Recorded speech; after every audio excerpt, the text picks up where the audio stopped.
Start the stream again. All right, starting. Cool. We are live. This is the 11th of November, the 29th. No, the 11/29/2020. I'm reading the date at the bottom of the screen. Yes, this is the month, date, and year.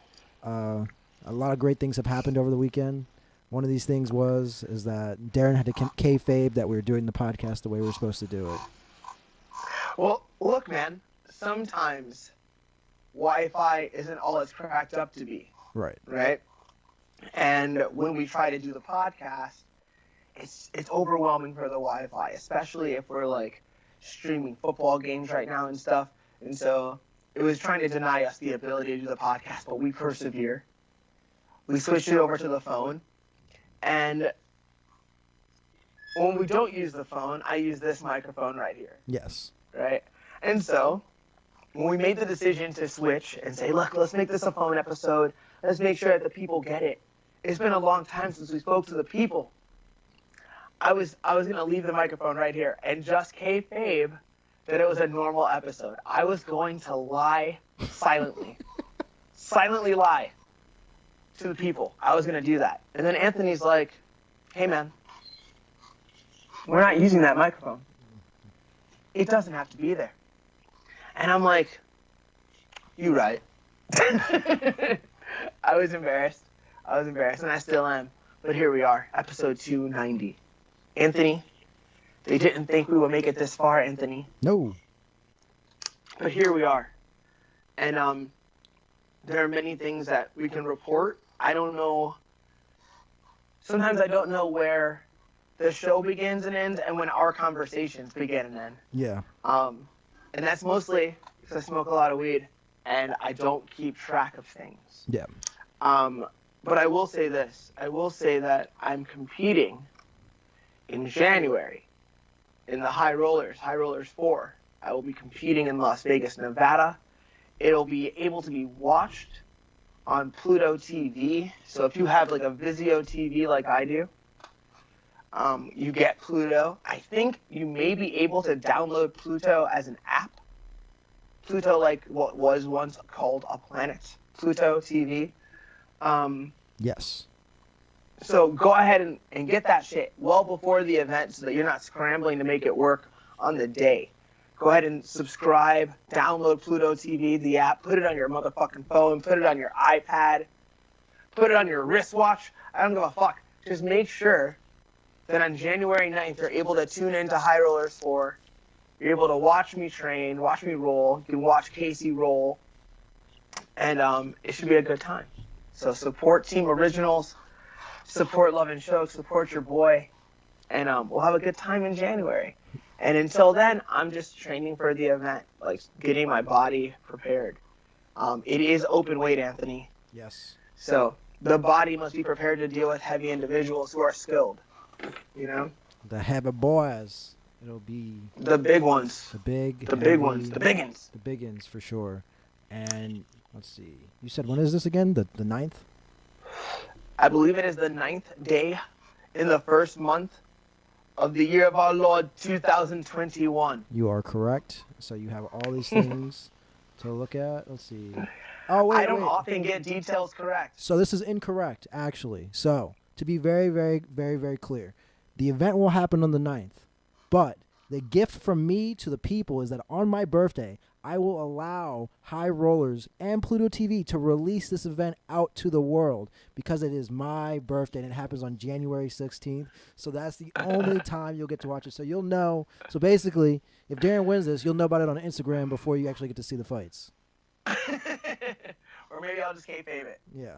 If I win it, I'll kayfabe it for you guys so that like nobody knows. Oh, man. And then It's like, oh, man. shortly thereafter, I'll be on a plane supporting Jessica Ai as she chases her dreams, and those dreams will carry her across the fucking ocean to Fight Island, Yaz Island, Abu Dhabi. Yes. January 23rd, she faces Joanne Calderwood, and that's going to be an exciting day as well. So we have a lot of things, a lot of irons in the fire right now, Anthony. You do. A lot of irons in the fire right here in the desert. And some of them starting to warm up too. There's some that are starting to warm up. They're getting a little heat in the background. They're far away from the fire, but they're inching their way closer. It's everywhere. Is there something in particular you're referring to? I mean, not in my life, in your life. You got like that big lofty one in the distance that's coming closer and closer every time I talk to you. Look, man, there are some things underway. Yes. So things that we will not discuss on the air.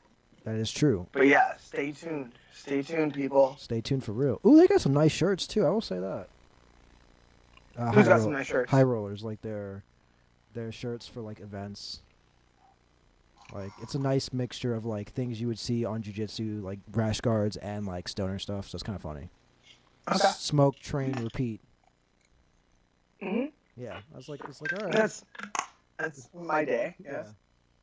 And then, yeah, That sounds a lot like my life. Yeah, it's like oh, all right, it's clever.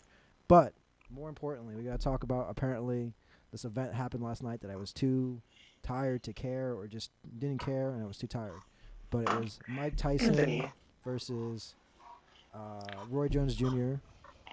Now, before we get into the main event, one event that I found out about today, which makes me very sad they did this, and makes me even madder that Darren cheered against this man, was Jake Paul versus the great kryptonite to be very specific, Nate Robinson. Now, I know you know nothing about this man, but what if I told you that this man is 5'9" and beat one of the tallest men in the world in a dunk contest? I would say that that's an impressive act. But I want to be clear here. If we're trying to appeal to me as a vertically challenged human being, as a short man, Yeah. and then say, look, man, this guy was only 5'9". Bitch. 5'9". And you know what they call 5'9"? What? Average. Average. Okay. Yeah, but you're talking about average in Atlanta So Giants. Nate ain't even one of us. So like, let's not pretend like Nate Robinson is the champion of the short dudes. He is. That title belongs to Muggsy Bogues. And in the dunk contest, short men were represented by Spud Webb. Once again, all I'm saying. Spud Webb qualifies as a legitimately short human being. I get He what would you're be short in a room of regular motherfuckers. I Just get because what you're you're short in a room full of giants, don't make you part of the club. I get it. It's an impressive accomplishment. Congratulations to Mr. Robinson.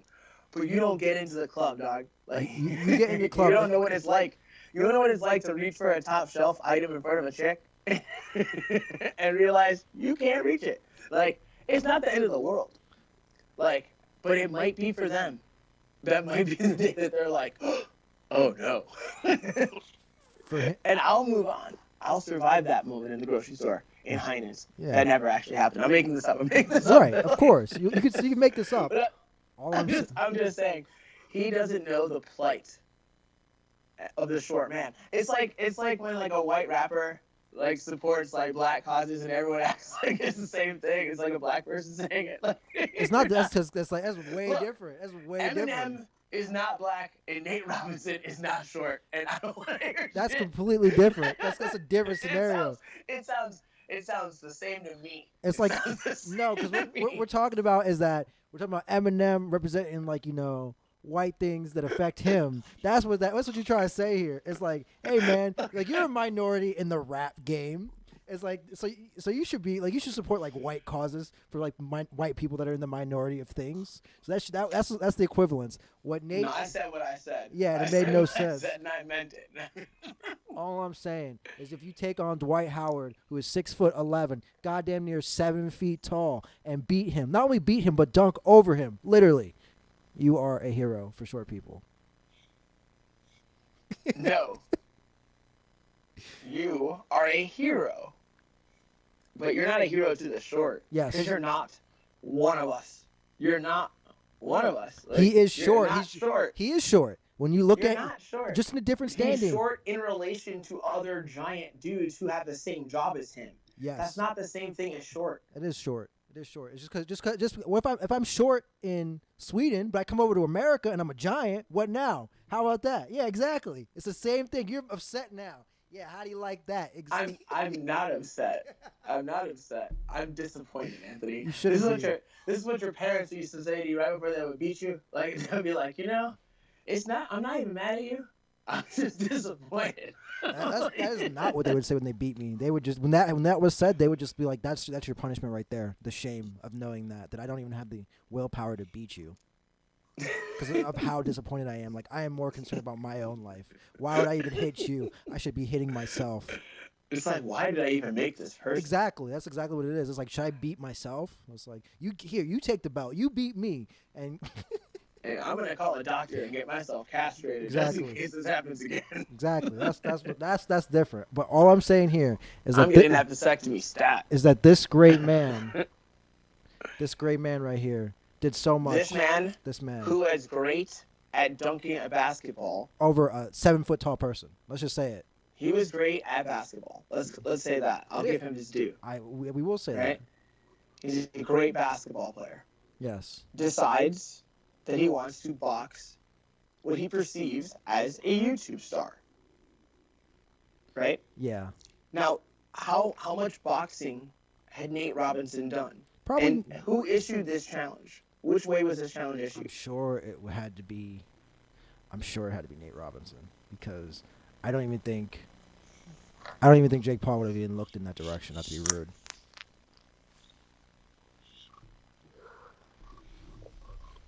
Jake Paul calls. I'm just wondering what made Nate Robinson believe that he could box. For any reason. Like, had he boxed before? I don't even think so. I mean, I'm trying to figure out, like... Did he knock out some dudes in the NBA, like, on TV? Like, did he get into, like, basketball fights? I'm trying to figure out where this announcement came from, because all I'm seeing is, like, oh, Nate Robinson got knocked out. I'm like, how did this happen? How did you get... Yeah, why did this occur? That's what I want to know. Because, I mean, here's why you don't see that.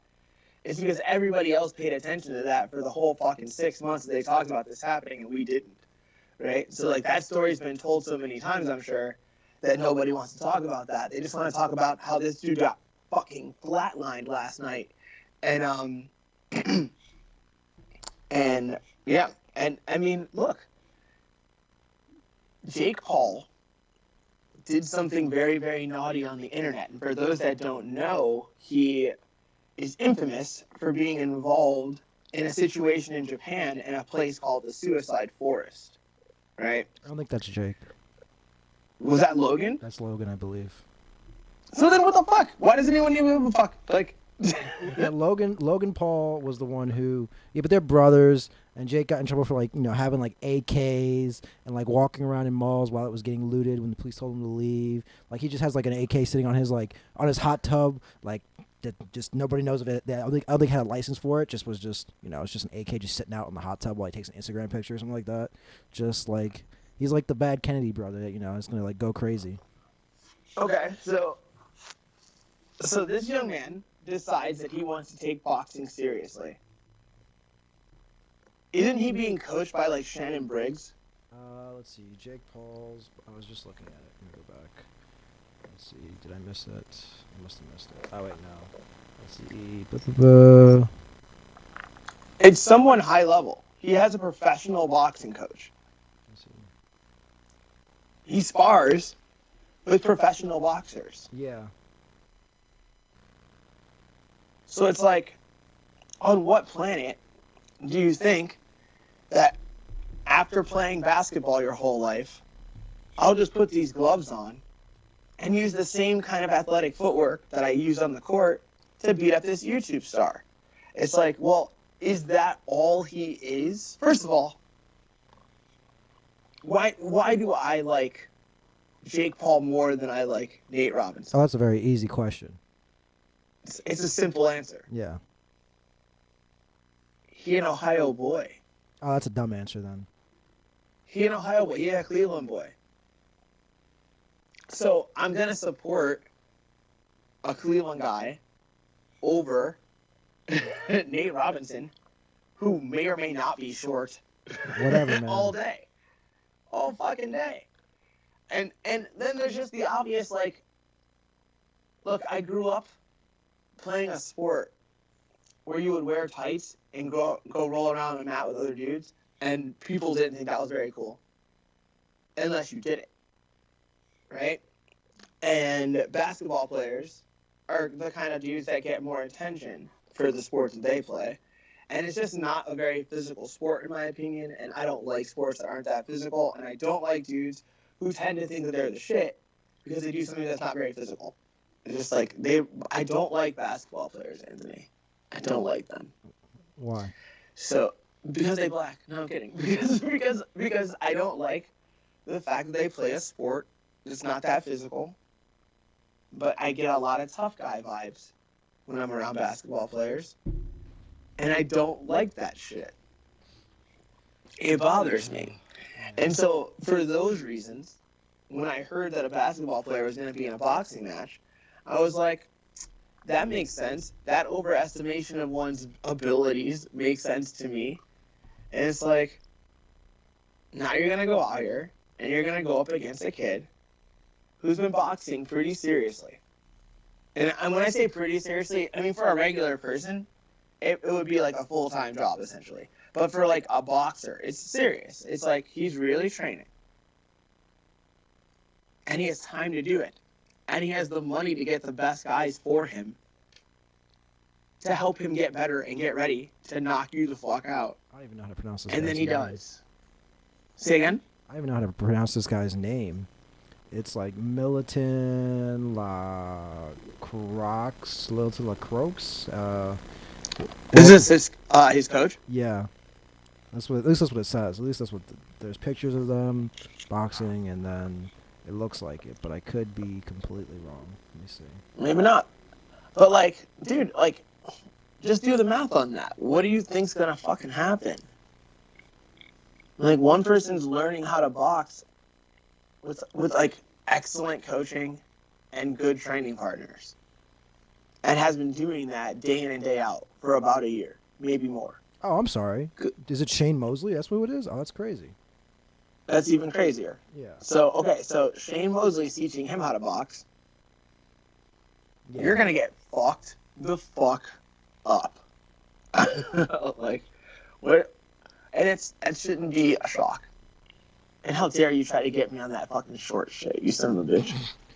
All I'm saying is that man is great against many odds, beating a guy who raised the rim to 11 feet and just shows that he can easily still dunk on it, versus a guy who just jumps over said 7 foot tall man. All I'm saying is it's impressive. I gave you that. I said impressive feat. Yes. It's an impressive feat. I hope they bring Ron Artest. Ron Artest, you got the hands. You can do it. All right, so after he won his fight, Jake Paul started naming names. And he started saying things like Dylan Dennis. Yeah. Which, in a way, sounds plausible. He mentioned another name Who? that sounds a lot less plausible, and that was Conor McGregor. I don't think Jake Paul wants that level of smoke. But maybe he does. And if he does, and people will pay to see it, I hope he gets it. I don't. But I like Jake Paul, Dylan Dennis. I want that to be the next celebrity freak show fight.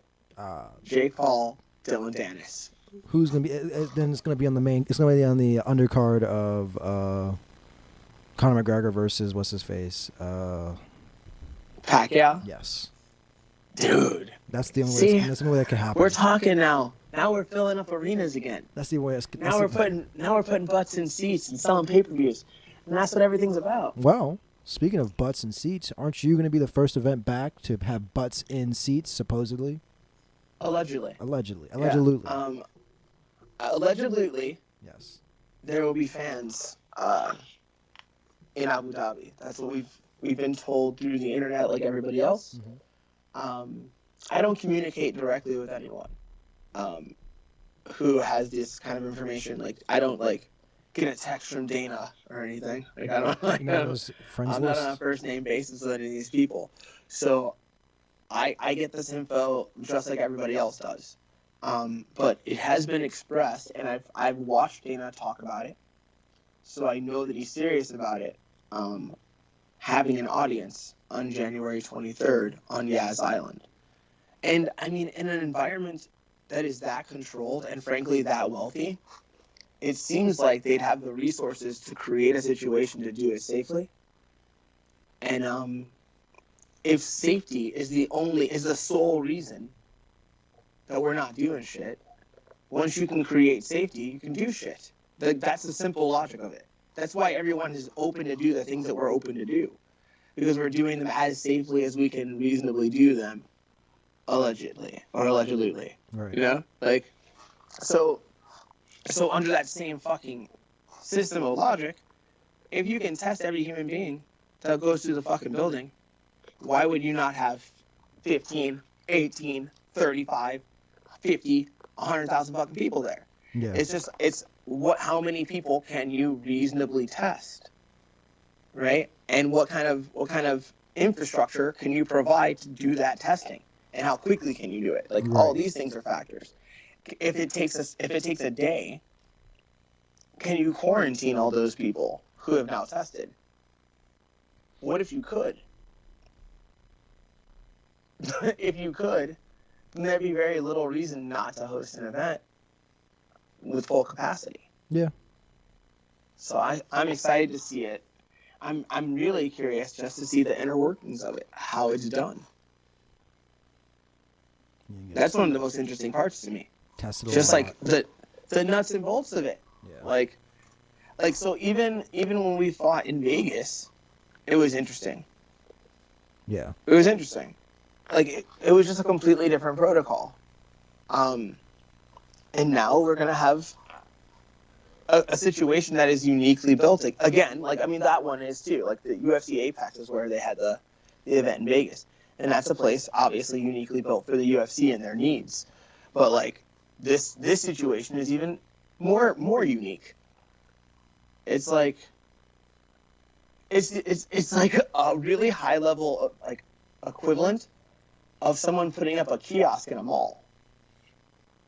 Yeah. Except for they spent like $1 kajillion on it. It's the most expensive kiosk ever. Yeah. It's essentially the most expensive pop-up of all time.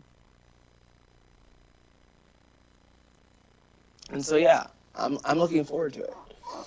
I'm looking forward to it for many, many reasons. Yes. Of course, seeing my friend get her hand raised is the number one. But there's some curious things about just being in that situation that like I'm looking forward to going through.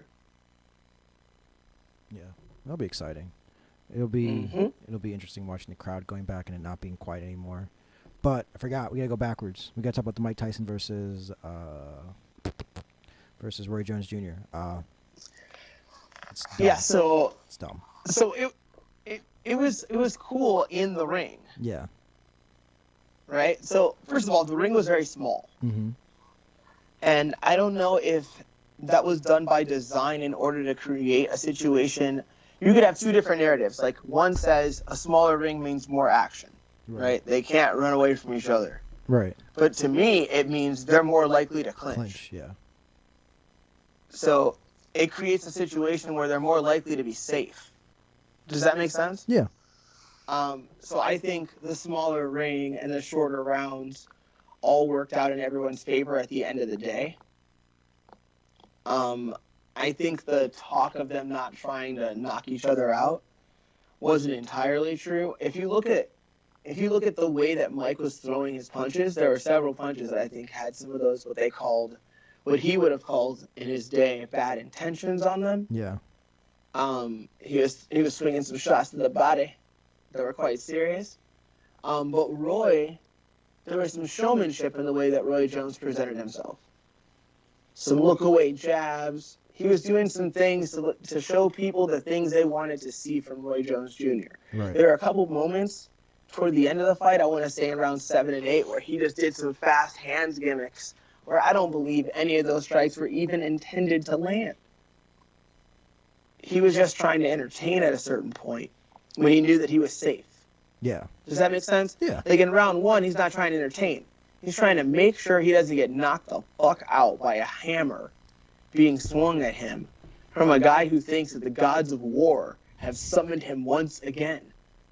These are words that Mike Tyson said in real life. Oh, I believe The that. gods of war have summoned me. Dude, if the gods of war have summoned you, I suggest round one, as the opponent of the man who has been summoned, you keep your motherfucking hands up and your chin down and you mind your business. You don't really try to fuck him up too bad. You make sure that the guy summoned doesn't do any killing. Gets tired quickly. And it seemed like that's what Roy did. He was conservative.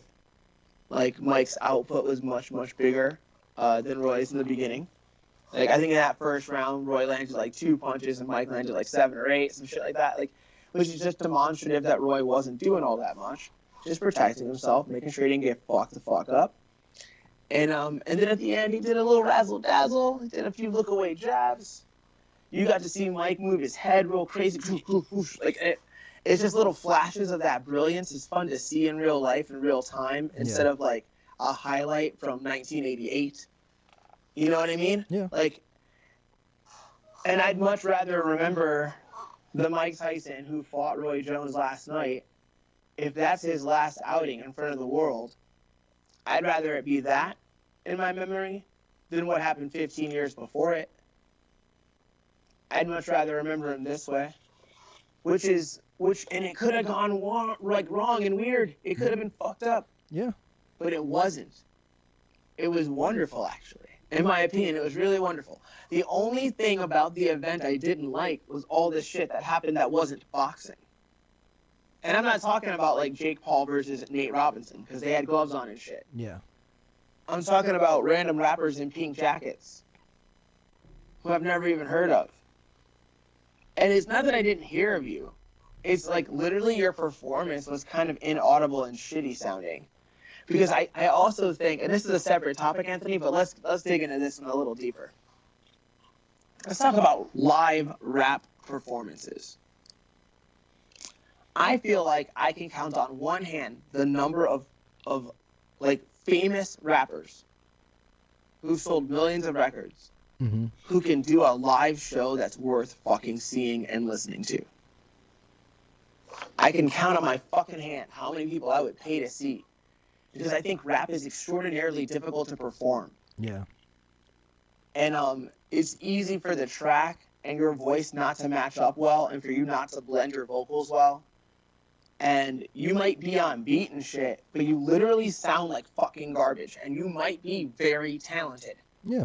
You might be very good. But I really think rap is much fucking harder to perform than singing is, because pitch exists in rap much more than I think people give credit for. Like, you need to be in a strange way, you have to be in tune.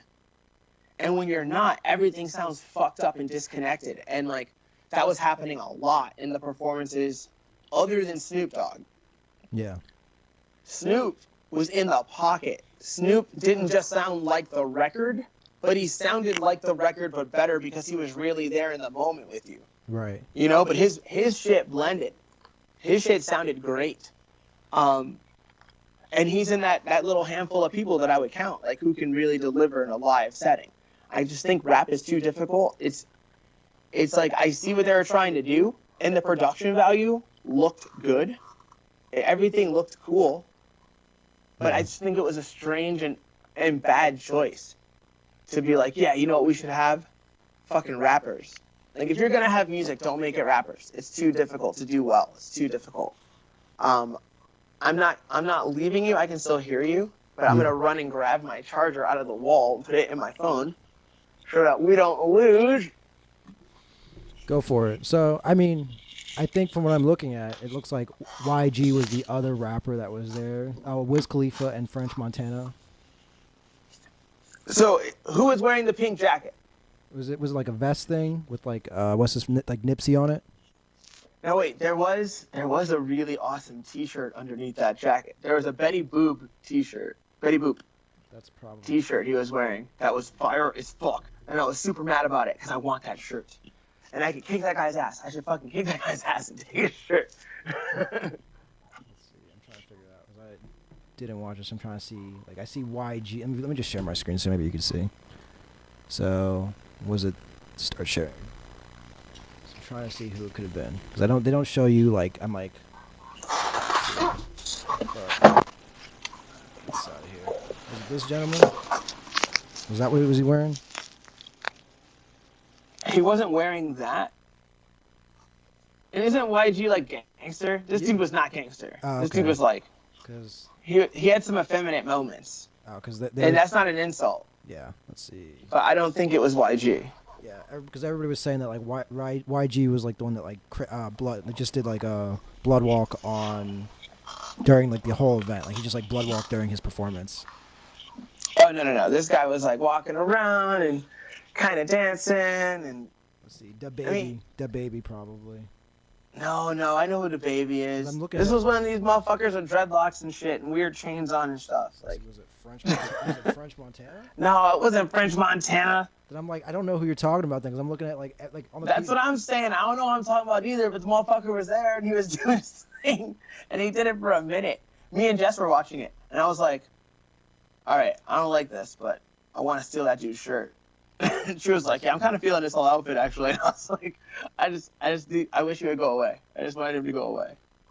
I don't know. He was in the way. I don't know. But I'll have to look and see. Snoop Dogg. But yeah, I'm just saying, life would have been better if he wasn't there. But I just think rap is very fucking difficult to perform. It's fucking hard. And I don't envy rappers. I don't envy them. You have a difficult gimmick. Your gimmick is hard, man. Was it Your gimmick hard, was dog. it Neo? Neo doesn't have dreads though. No, Neo. I'm not that square. I know who some of these people are. I'm just saying. I didn't know who this motherfucker was. I'm looking at all the like the things that people are saying, like from stars like Neo was Khalifa, French Montana, YG, then that Snoop Dogg replaced Lil Wayne, and I don't see anybody else. That's why I'm looking. Yeah. At I don't see anybody else. Maybe he wasn't to be mentioned. Maybe his new name is He Who Shall Not Be Named, because he did not bring the fire. But Swally. and like then there was also a UFC the same time this is really going on. So like on my phone I'm checking to see like how close are we to the Jake Paul Nate Robinson fight, because I didn't really care to see the rest of the boxing matches, and no offense to those other gentlemen, right? But I would rather watch Christy Martin, the former boxer, talk than watch any of those guys fight. Like, and she was there to like do the fake judging that happened, right? Which we can also discuss. Let's discuss the fact. I figured it out. Hold on. It was this guy. That judging was a motherfucking work. You find out who it I was? think it was this guy, right? I don't know. Maybe. It's all I could think. The only person I see with dreads, and you would possibly think is effeminate, is probably Swally, but I don't see him wearing something like that. As I feel like if this was the shot, He was wearing a pink jacket. He was by himself the whole time. Okay. He was wearing a pink jacket and a Betty Boop t-shirt. The t-shirt was fire. But the fucking songs were not. And like and maybe they are on record, but they weren't in the performance. And it's just it's a fucking hard thing to do. Yeah, I don't know. But what were we talking about? Oh, I was also talking about the fake fucking judging in that fight. Yeah, it's awful. But it was cleverly done. So like, there were things that were said in the promotion that you would think would make it almost fucking impossible to draw money, Anthony. Yeah. Like, why do people fight? Usually for being number one, belts, fame, money, number one, that sort of thing. People fight because they want to have a winner. So if you announce that there's not going to be a winner, you would think that no one would watch. But like, the way that they went about making sure there'd be no winner was they had the three judges, just one judge judged it relatively close my one judge made it. That was close for Roy. You just have to score the fight so that you score it, a close one for Mike, and you score it, a close one for Roy, and you score it, a draw. Yeah. And now we have our draw, and now there's no winner. It's fucking weird. It's fucking weird. Like, why even go through the motions of having judges? I agree. Just don't have them. Just say it's an exhibition. It's over. Doesn't matter. Everybody gets their belts. Like, yeah, exactly. And there was no, to my knowledge, there was no belt presentation on the broadcast. Yeah, I think that's true. So, I do not know. But what makes me mad about this is you open the crypt. You goddamn it. I'm happy that Tyson, did his thing. I'm happy that they got paid. But you open the crypt. You open the doors to the crypt. All these dudes are going to be slinking back out, ready to fight each other. I don't want to see it. I don't want to know about it. Well, sorry, Lennox Lewis. He created a thing. Like, so on all the promotion stuff, like all the background banners, there is a logo for something called Legends Only League. Yeah. And I would assume that would make this the first event for that organization. And that just says there's more of these things to come. And if they can do it safely, man, I'm not against it. I don't want to see Lennox Lewis versus Riddick If they can Bowe. do it safely. Do you want to watch Lennox Lewis versus Riddick looking Bowe? super ridiculous. Say again? Do you want to watch Lennox Lewis versus Riddick Bowe? See, here's the thing. I would kind of want to steer clear of heavyweights as much as possible. Because they're big. Yeah. And they could hurt each other or be boring or both. Yes. Which would be the most catastrophic thing. Like, famous lighter fighters with big-ass gloves. Not like crazy 20-ounce gloves, but 16s. Where they're not likely to really fuck each other up. Mm-hmm. But you're going to get some contact and they're going to move around. I'm not against this, man. If they can do it safely, it could be exciting and fun. This was a fun event. I when it was over, I was glad I watched it. I'll say that. Well, good for you. Anthony is not pleased. It's like, yeah. No, it's just not. I'm just not a fan of it. All right, let's go over to the boring UFC. It wasn't that boring, though, from what I heard. It seemed like it was pretty exciting. Well, the fights that I saw were not boring, but I cut out on it to watch the Tyson event, and then I was kind of just keeping up with the results. So, like, I caught back up with it at the main event. Yeah. And so I got to see Anthony Smith hit that triangle. Yep. But I was like, I had the UFC on my phone and the Tyson fight on the screen, and then before that, it was switched, right? Like, I was just trying to keep track of what was going on in both events at the same time, like everybody else. I mean, someone in the post-fight for the UFC asked Dana if he had watched it. And he's like, yeah, dude, I had the fucking fight that, that I'm the president of. I had the UFC on. Right. I had the Tyson fight, and I had college football on all at the same time. I was watching all of that shit at the same time. He's like, I wasn't going to miss anything. And that's what everyone had to do. I like the fact that all of the events could be successful. Like, it was a free UFC, and it aired right after some big college football game, which I don't follow and I don't even know who played. Mm-hmm. But apparently a lot of people were already watching ESPN when it was time for the fights to start. That's a natural carryover, right? And so the UFC had a successful night as far as they're concerned, right? Yeah. Mike Tyson and Roy Jones made a ton of money. They sold a bunch of pay-per-views. Victory. Victory. A win for fight culture. A win indeed. And I don't know. I'm just like, I guess I'm kind of excited for the next one, but we'll see. I don't know if I really am. This is kind of like another, like, top two, and then if you're really deep into MMA, you should know who these people are in the undercards, but I don't have the time to pay attention to you. What's the main event? Main event is Jack Hermanson versus Marvin Vettori. Some guy got COVID, so I had to switch out Kevin Holland with Marvin Vettori. Well, look, dude, if we're gonna, like, we gotta make sure that we don't become like every other fucking mark out here. What do you mean? look at the tendencies of what happens when like there's a fight card in the UFC that doesn't seem like it has like a lot of name drawing attention. Oh yeah, it gets crazy. Right? It gets crazy. It's always awesome. It's always crazy. I mean, What are you doing? Oh no, I don't know what I'm doing. I think I just showed my credit card to the internet. That was really dumb. You didn't. It didn't get on the screen. Yeah. But it was close. Yeah, it was close. It's like oh well. It's like oh. I'm like, what are you doing? I'm like, I don't know. That's a good question. I just picked up something in my hand. I just looked at it. It's like, oh, that's my credit card. I should put that down. Pick up something else to play with. Piece of paper. That's better. Oh, that was fucking awesome. But what was it? Yeah, I mean, like I don't know. I'm like meh.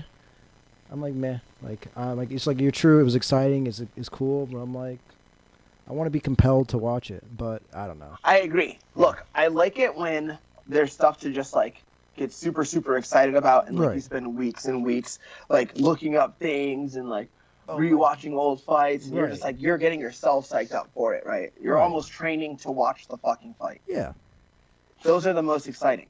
But like, it's also fun when the UFC just feels like the game is on, and you turn it on, and it's more exciting than any other sporting event that's currently on. You know what I mean? Right. Like those are also really fun ones. And so like, I think the next couple of fights, Dana said I think there's 3 more UFCs this year. Yeah. I think these fights are gonna be fun. Oh yeah. They're just gonna kind of pop up. Like the next one's gonna just pop up. Like again, I'm not gonna go watch all of Jake Hermansson's fights. I am, and you should too, because his jiu-jitsu is pretty damn cool. I believe you. Yeah. I'm just saying, I'm not gonna. Yeah, no, I feel you. I'm not gonna. But on that Saturday, I know that my day is gonna be better because there's a UFC on. Yes. I'm gonna watch that, and it's gonna be fucking awesome. It will be awesome. And like, you don't need star power to have entertaining fights. That is true. You do not need it. But by golly gee, if this December 19th fight card stays together, you're gonna have the best non-title fight card ever.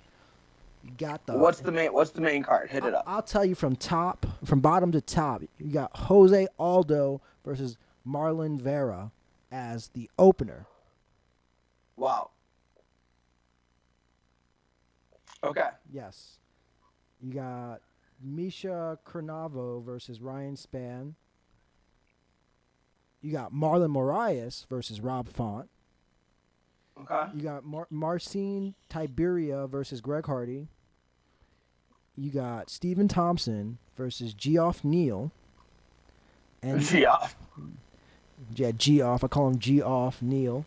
And then you got, you get the receiver of the 5-piece combo or the 3-piece combo, Leon Edwards, versus, the guy who can beat any man in the world, Kazmat Chimaev.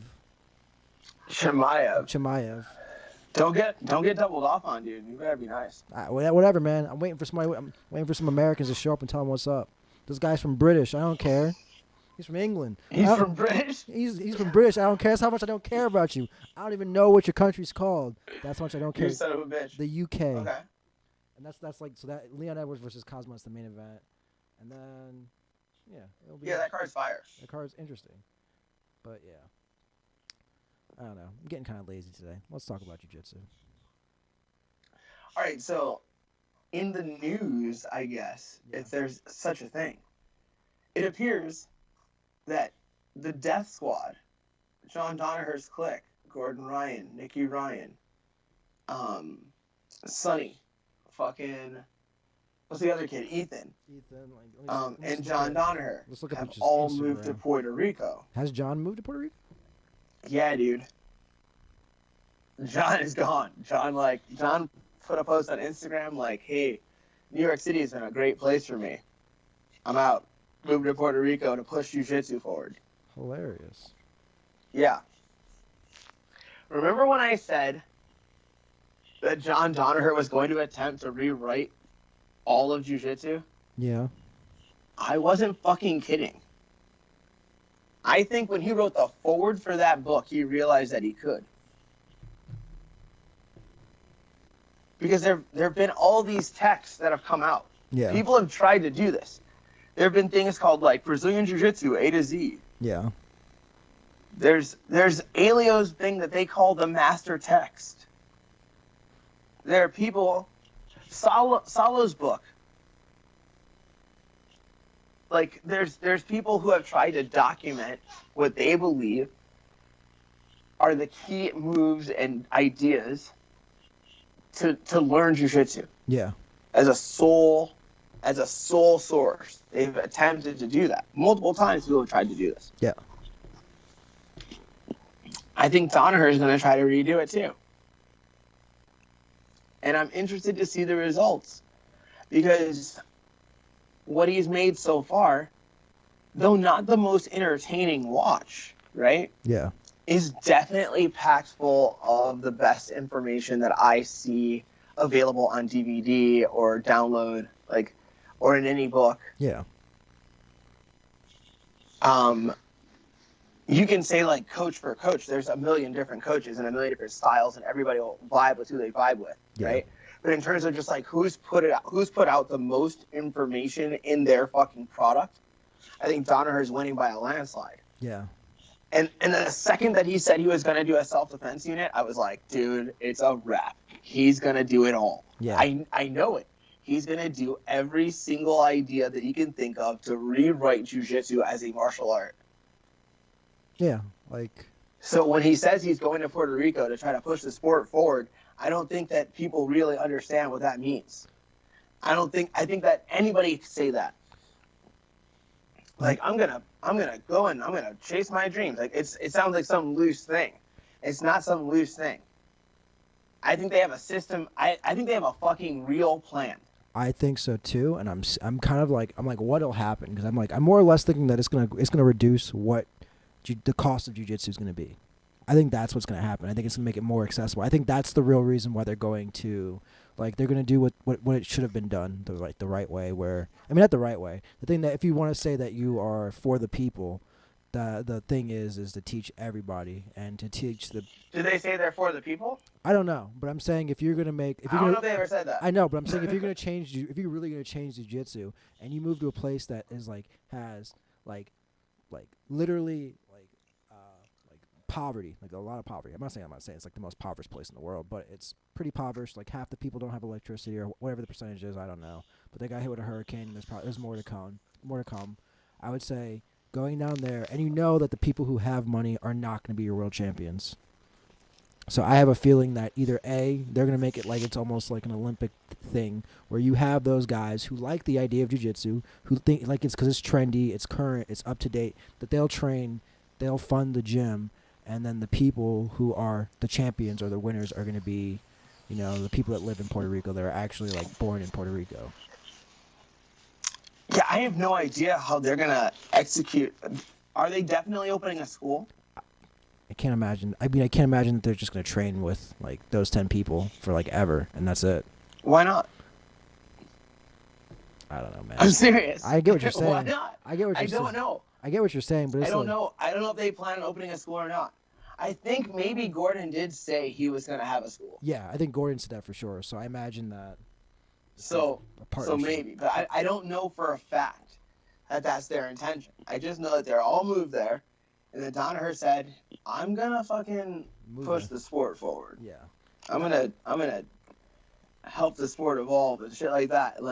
I think they're not fucking about. I think that would be the best. That would be the most interesting way for him to do it. Because I can imagine techniques upon techniques are not that exciting for me to see because I believe that you have that skill set. But if you could change the socioeconomic status of jiu-jitsu, that'd be very interesting.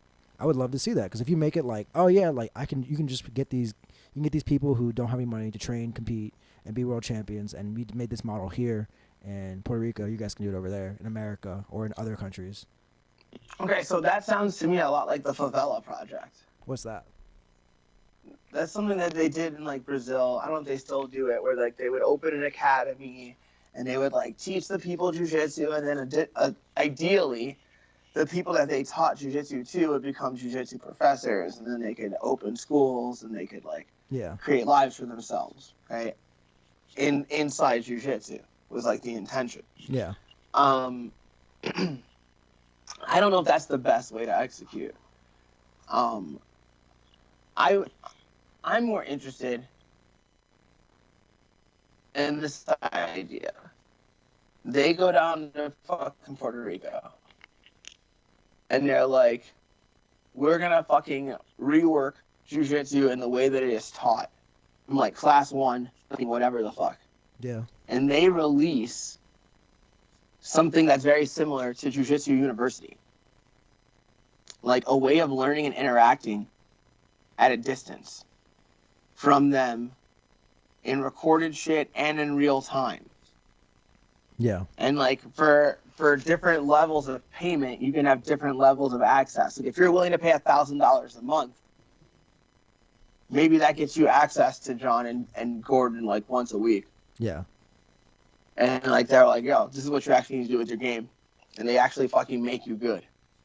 But if you're gonna be like, yo, I'll pay like $55 a month, then you get to see all the classes. Yeah. Yeah, that makes sense too. I think that's because that's not hard to execute. Yeah. That's not hard to execute. You'd be pushing the sport forward and drawing in income from far, far away, all while training yourselves to still maintain the level that you had when you left the fucking mainland. And if you open a school and it makes money, great. But you don't have to put pressure on yourselves to make money now, because money's going to come in through that funnel. Yeah. Especially if you offer the different pricing tiers, right? Because there are people who would pay $1,000 a fucking month to have access to those guys. Oh yeah. Like, they're out there for sure. Like, yeah. I know them. You know them. People like we all know people that are like that. Yeah, they would like, I'd spend this money to get better. You know what I mean? Yeah. Even if they plan on doing it just for a short period of time, there are people that would sacrifice $1,000 for that access. And so, like, if there's a few of them, that means it's sustainable. Yeah, it definitely is. I think I was thinking that was another thing, because I think something similar is happening with your buddies. What's it? Andre's friend Keenan's like new thing, whatever it is, X Jiu-Jitsu or Jiu-Jitsu X. Jiu-Jitsu X. Yeah. Yeah. So like for people that don't know, my homeboy Andres has released some video content on Jiu-Jitsu X, which I highly recommend you go get. It's on sale. Andres is known as the master of the omoplata. He's also one of the pioneers of the worm guard. If you fuck with the lapel, you should be fucking with Andres. If you fuck with shoulder locks, you should be fucking with Andres. If you fuck with the over-under pass, you should definitely be fucking with Andres. You can find him in my Instagram, Andres Brunowskis. If you don't already know, you can find him there, but like you should already know. Yes, and you can there's 40% off on stuff. So if you want to, the Grave Digger passing Now's system. a good time. Yes, he's famous for the Grave Digger passing system. Yeah, go get that shit, Barry motherfuckers. And you know what? Like shout out to the artwork. Oh, On the that artwork. fucking stuff. That's that pretty put dope. out. Yeah, that's pretty dope. I like that. All the artwork on all of the things that Andres has put out, I think is like top notch. And like that just makes me feel really good that like it's not just like a picture of him in his gi, like everybody else's shit. Like everybody else. Like a picture of them, a flash of the fucking a screenshot of the DVD. Yeah. You like sweeping a dude. Like that shit is so whack to me. When like jiu-jitsu, the thing that really drew me to it is the fact that I like the artist aspect of it. That like you're an individual when you're doing jiu-jitsu. Like so today I went to this fucking open mat. Mm-hmm. And I don't want to act like I trained hard. I just trained for a decent amount of time. Right? I spent a lot of time on the mat. Yeah. And I was done. This guy's like, "Oh man, I really like your style, like the way you move." Well, like to me, that's the highest compliment you can get. Yeah. Because like to me, jiu-jitsu is a lot like skating. Like it doesn't fucking matter how many titles you have. Like no one's gonna remember that shit. Like I swear to God, when I do jiu-jitsu in front of other people, I just want to make them want to do jiu-jitsu. Yeah. I want to make people that don't do jiu-jitsu, seeing me do jiu-jitsu, and decide they want to try jiu-jitsu. I want people that are already doing jiu-jitsu and don't train all that much to see me do jiu-jitsu and decide I want to train more. That's my goal when I'm rolling in front of other people. Yeah. And so, like, that means goal met for the day. Like, to me, that's a good thing. Yeah. No, it is a cool feeling to have when people are just like, oh, I like the way you move. I never get that compliment. You know what? You know the compliment I get the most? What? Oh, you move like Darren. It's like, oh, thanks guys. I Oh, appreciate that's it. horrible.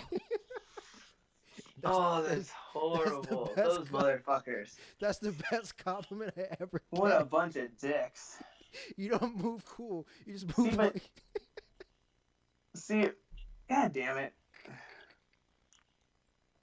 How horrible. Oh, I'm sorry. It's okay. It's just funny because everybody's just no, like, dude, it'll pass because they'll forget me soon. And like, here, the funniest thing is like, when I first started teaching, yeah.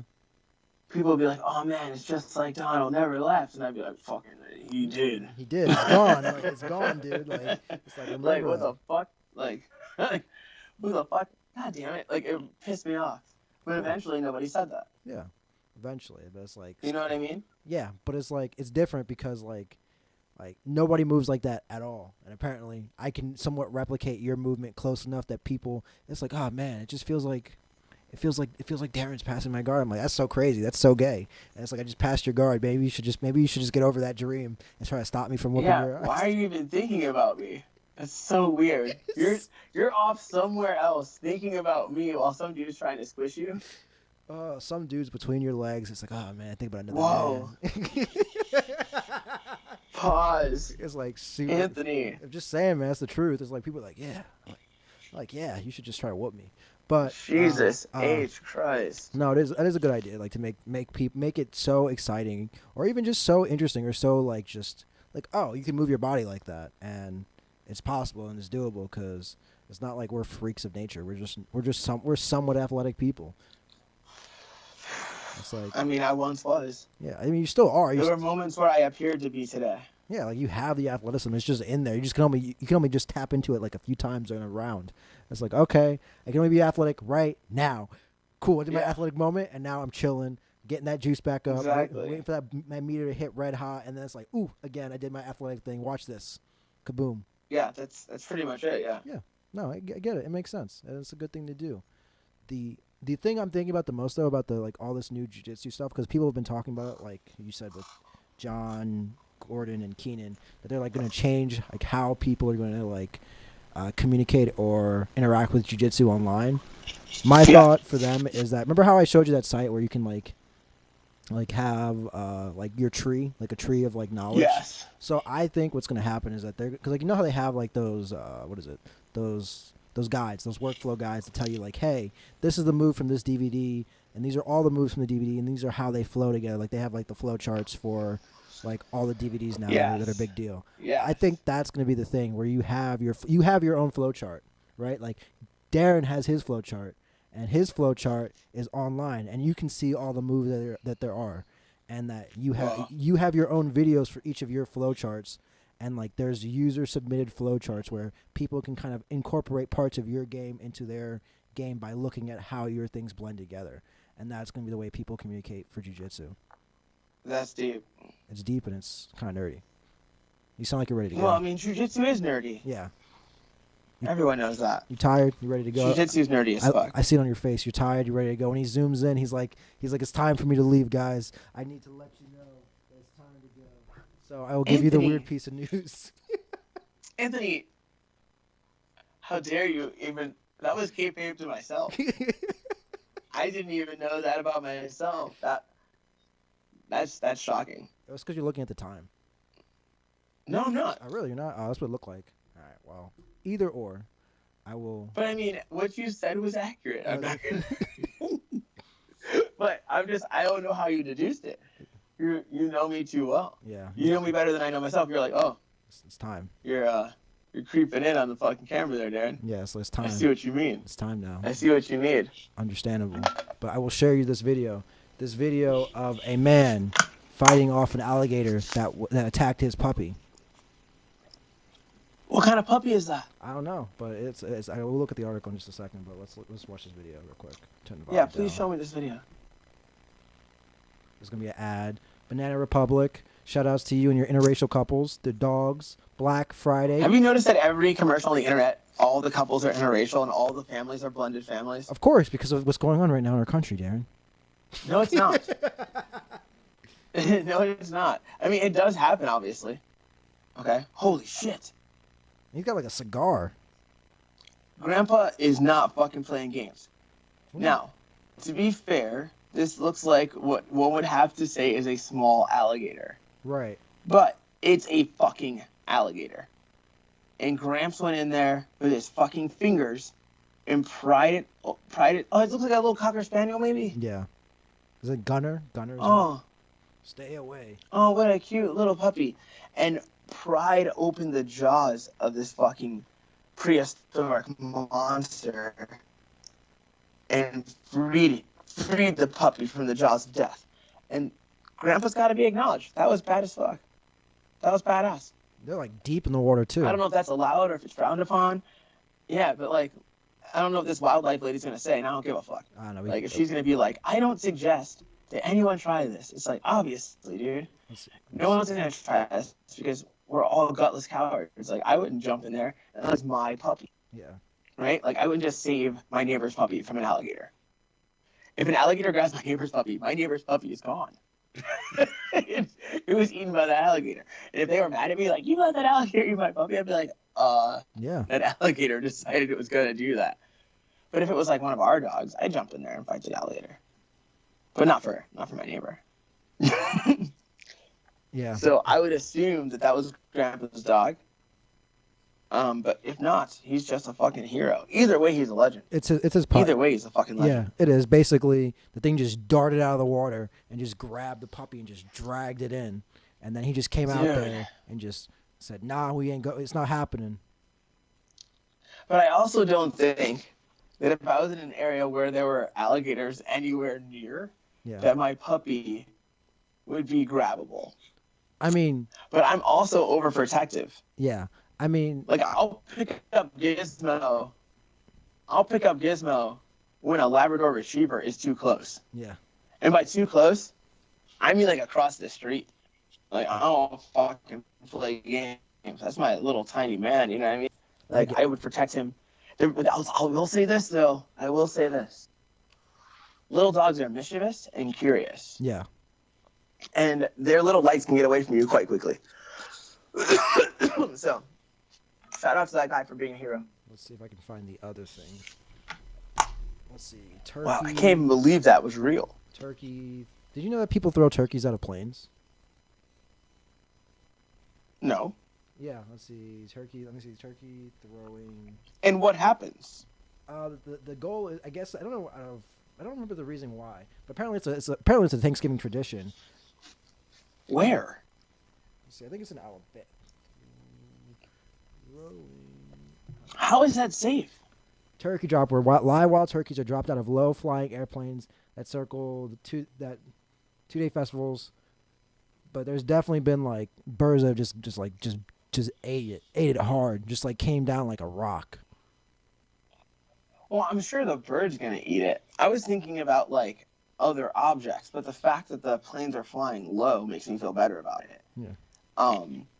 Because they're gonna kill these turkeys anyway, man. Like, so if it hits the ground and dies that way, like I'm not gonna weep a different tear for it than I would have if it had died in the slaughterhouse. That would seem strange to me. But 500 feet still seems like a high place to throw a bird down from. It's like, you'll make it out. Goodbye. Figure it out. Look, it's not. I'm not gonna fucking be like the advocate for this practice. I'm just saying. When you told me about it, I was thinking, oh my God, is everyone gonna be okay when this happens? You know what I mean? Yeah, let's see if I can find like. Will it fall through someone's house, or like will it hit a child? But if this is something that everybody's prepared for, let them drop the fucking turkey. Like, I want to see somebody. I'm definitely not anti-turkey drop. Like, especially if it's a live turkey, because it's gonna move. It can, it's gonna be freaking out a little bit. But if they dropped like a frozen turkey out of an airplane, I'd be like, why don't you just drop bricks out of there? Like, that sounds like a bad idea. It's just weird to me because it's like the way the birds like fly. It doesn't look like it's a graceful fly because it looks like they're just falling to their death. Like, let me see if I can find I'm sure they are. Like this. And then you probably like run after them and you grab yours. Look at this. Like, whatever, man. Look how it go. But it looks like it's trying, but it just can't. This is dark. It just goes. No. So most of the time they do land. They do land safely. They're able to glide into the ground. But some of them just drop like rocks, bro. Like it's kind of wild. I'm like, you guys allow this? And the AA is like, we can't stop people from doing this. This is technically not illegal. Oh, the person that found out this wasn't illegal should get some kind of medal. Oh, this was going on for like 50 years, I think, or something. Yeah, as early as someone could figure out that it was allowed. It's allowed and nobody can stop it. It's so great. And it's probably allowed only in this like 50-mile radius where like this is where we can drop the turkeys. Like, yeah. All right, last that's thing. some wild shit. Last Anthony. thing, and we'll be done with this. Penis ice skating ring. That's the second time, What? second consecutive year. Oh, Jesus. Yeah, I didn't even notice at first. yeah. This is the second time this mayor has made the ice rink for the winter to be a penis. That's about it. Has it been in the same location? Let's see. Yeah. So maybe it just aesthetically suits this area the best. Maybe this area, like some people, just prefers dick. The phallus is the most efficient way to use the available space. That's the mayor's words. So there you go. Hey, why choose another space? I mean, but when you look at it now, that looks like a straight dick. No, that looks like straight balls. No, that doesn't look good. That does not look good. That looks like straight up balls. Look, we're having fun with our lives here. I get Like, it. you should have a good time. That's true. If part of having a good time involves ice skating, perhaps ice skating on a dick isn't the worst way to ice skate. That is true. All right, one last thing, and then we'll get out of here. And that's a new insult. You can tell people to ice skate on a dick. Skate on your cock, buddy. Cock skate. See you later. Speaking of weird things, last thing, and we'll be done for real. So today I went to the grocery store. We were just talking before I went to the grocery store, and I'll stop sharing this so I can share. People can see your face again. Oh, my face. Yeah, but basically, what happened was I went to the grocery store, like, wear the mask. Saw this weird dude with like a black hat, like one of those, like, it's not like a yarmulke or like a Muslim thing. It looks like it's like almost, I thought it was like an African hat, but it was like a white dude with a ponytail. But it was also all black, so it couldn't have been like a Kwanzaa hat. But basically, long story short, I just never thought that like old white dudes would be like the enforcers of like the mask patrol. Like telling people, like, hey, if you guys stay too close together, they're going to come in here and shut Giant Eagle down, and then we can't have groceries, so you guys need to separate 6 feet, please. Oh, that happened? That happened. I was like, this is the weirdest thing ever. Like, just coming up to just two random people and just telling them, hey, if you guys stay close together like that, you guys are going to get this place shut down, so we have to. You guys need to separate. I was like, whoa. And then what did the people do? The people just were like just in shock. They just didn't say anything. They were just in shock. I wanted to interject and be like, "Who are you? Like, what's your job? Like, what do you do here? Like, you don't work here, do you? Go home, mind your business, you nosy ass person." But that's not fair. That's not fair or right to those ladies, because then they'd be stuck in a situation that they didn't want to be a part of in the first place. Right, you don't want to escalate the situation. But we definitely did make. It's already weird enough that one stranger intervened into their day. Yeah. Like to have like another stranger now be like kind of irate and then also intervene in their day. Like, hey, might not be the best idea. You nosy person. It was good that you used your restraint there. It was. And didn't interject. But it's weird though. But it's weird. Sometimes people can't help themselves, and here's what's weird. It's like, I think of this scenario a lot, and it's like, if you believed in the idea of heaven and hell and the Christian God, yeah, and every other idea in that book, right, and that particular version of the story of what this world's about, and you were my friend and you loved me, it would be weird if you didn't say, hey, man, I think you should really start believing in God and Jesus in particular, and I think you should be living by these particular tenets, because we're going to live forever, and I think it would be really cool if when I go to heaven, because I'm pretty sure I'm gonna, that you were there, because the alternative is really painful and really horrible, and I think you're a great guy, right? Like, I think it would be weird if someone believed those things and didn't intervene.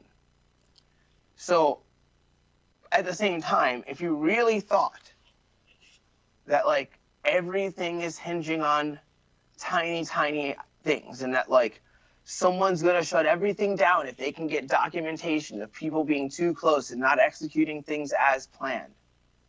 I could see feeling compelled to say something.